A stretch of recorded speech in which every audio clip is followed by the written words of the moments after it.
Lollapalooza. I was really here.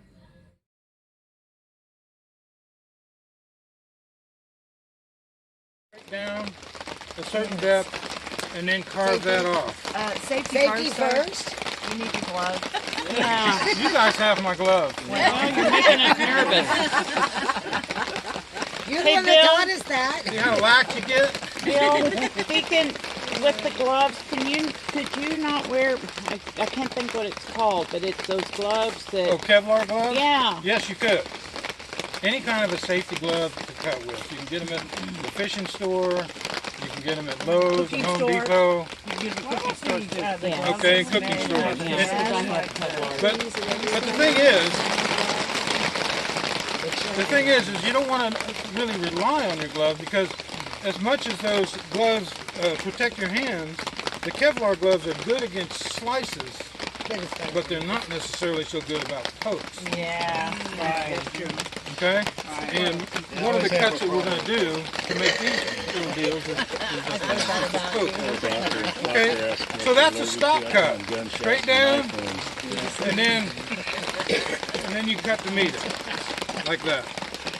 And that's how you're going to make your brows, your hats and stuff like that. That's where that cut's going to come in. And then there's what's called a push cut. In a push cut, you put your other thumb on here and you push like that. See how everything's controlled? See how easy that goes through the wood? Let me get a knife that's not designed for this and show you the difference. Because this knife is fairly sharp as well. Right. But it's just not doing it. And it's not as smooth of a cut either. And that's because of the angle of that edge. That's one of my favorite knives. That's a book. I love the Do you book. have I to love sharpen?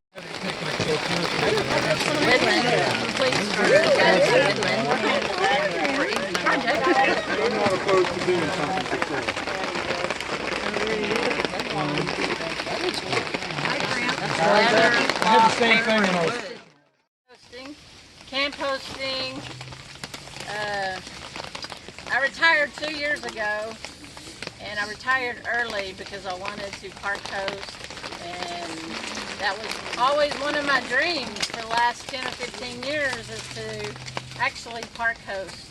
I would go to Texas State Park and see the people driving around in little ATVs, and I'm like, one of these days I'm going to do that. So I have park hosted probably about 13 months out of the 2 years that I've been retired. So I've park host for 2 different parks. I love the Texas State Parks, and that was where I wanted to do a lot of my park hosting. And so my very first park host job was at Possum Kingdom State Park. I'm actually currently park hosting there right now. I'm off this week for Lolapalooza. So when I leave here, I go back to Possum Kingdom. I also did some park hosting in New Mexico at a Bureau of Land Management. I did about 6 weeks last year, and just filling in between park hosts. And this year I did 4 months as a park host. So I get a lot of questions about what park host people do, and some of it's fun, some of it isn't. Like in the Texas State Parks, you can work in the office. Right. You can work in the office. You can do painting. Last year I painted 2 cabins at Possum Kingdom. Paint signs. You can do, You painted fences. that was in New Mexico, painted fences. But I also, at the Texas State Park, I work with staff. So basically I'm there to help them any way they need. So I want to give back to the campers, give back to the people, give back to the land, and take care of this land. And take care of the Texas State Park. So that's where my heart is.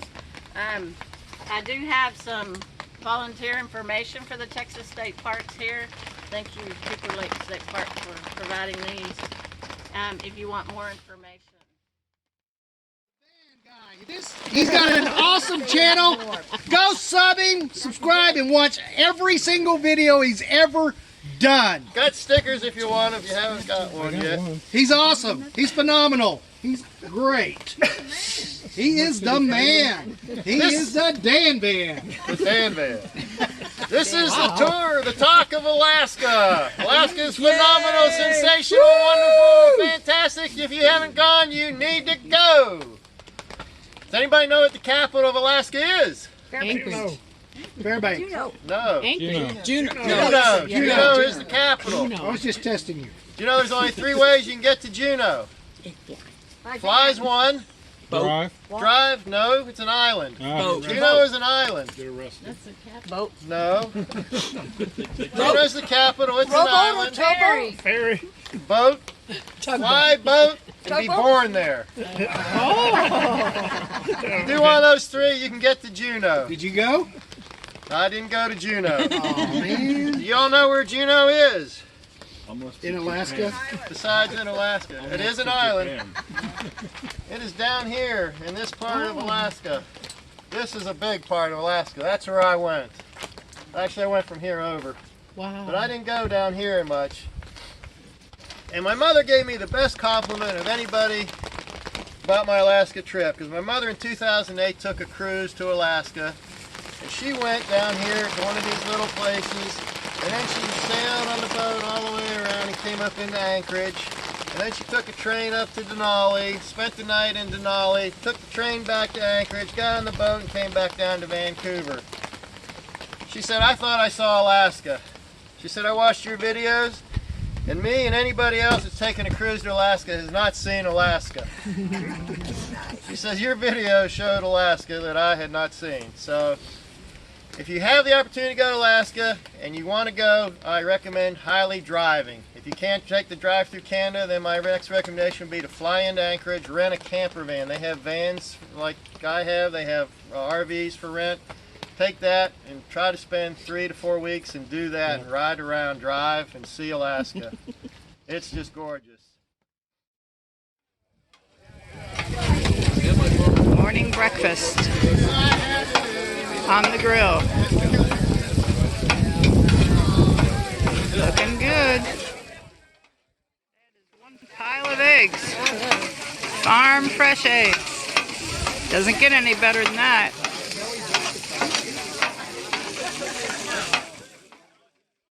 Over here, we have some biscuits cooking.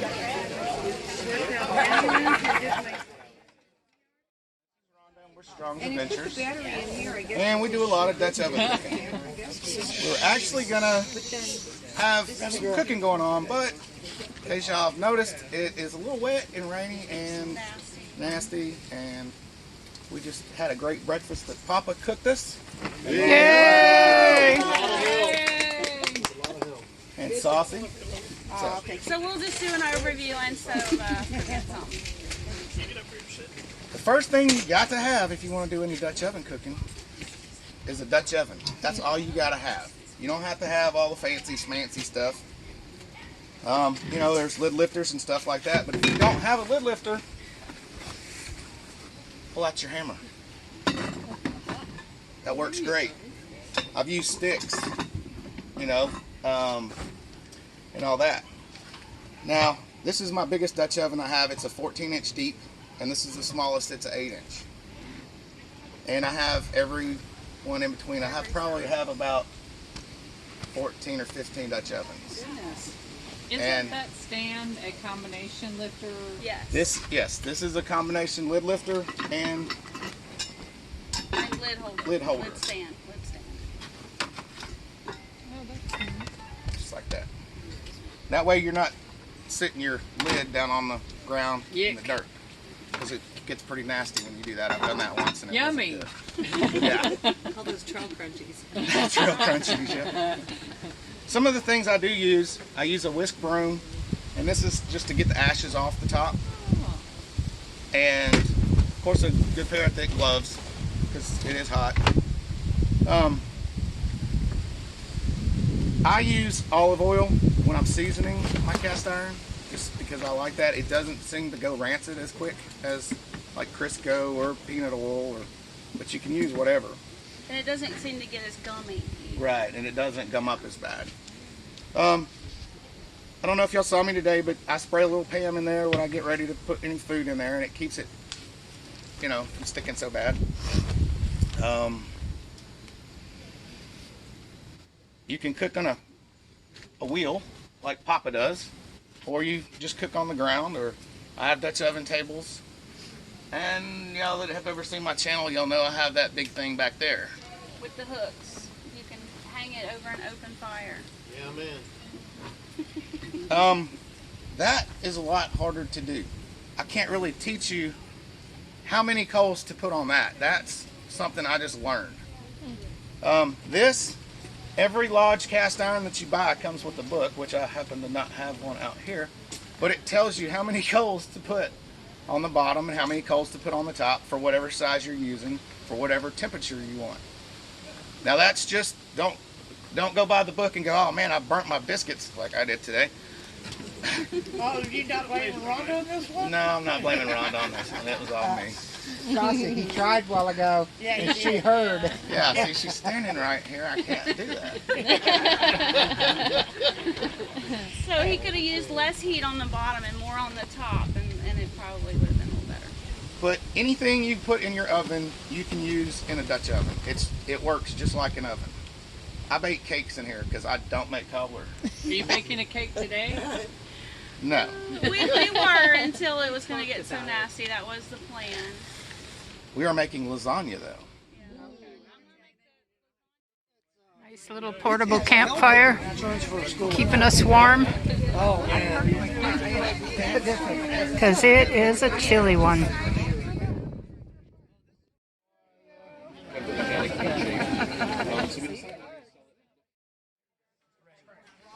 Lots of socializing going on. So has it gotten any more built since last year? Well, here's a little walkthrough of the table full of yum. Got some things. Oh goodness, look at that salad. Ooh-wee. I can't move it up there.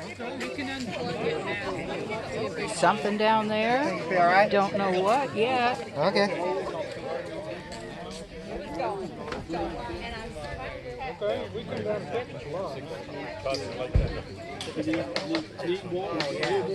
What a feast.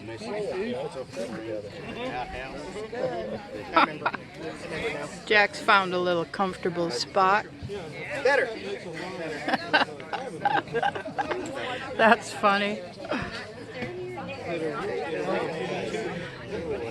Here's my rescuers. I couldn't get my salsa jar open.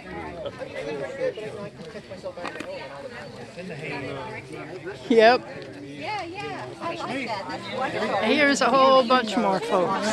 Yeah, he is, Chuck. So how long have you been on? I think so. I'm in my own little world.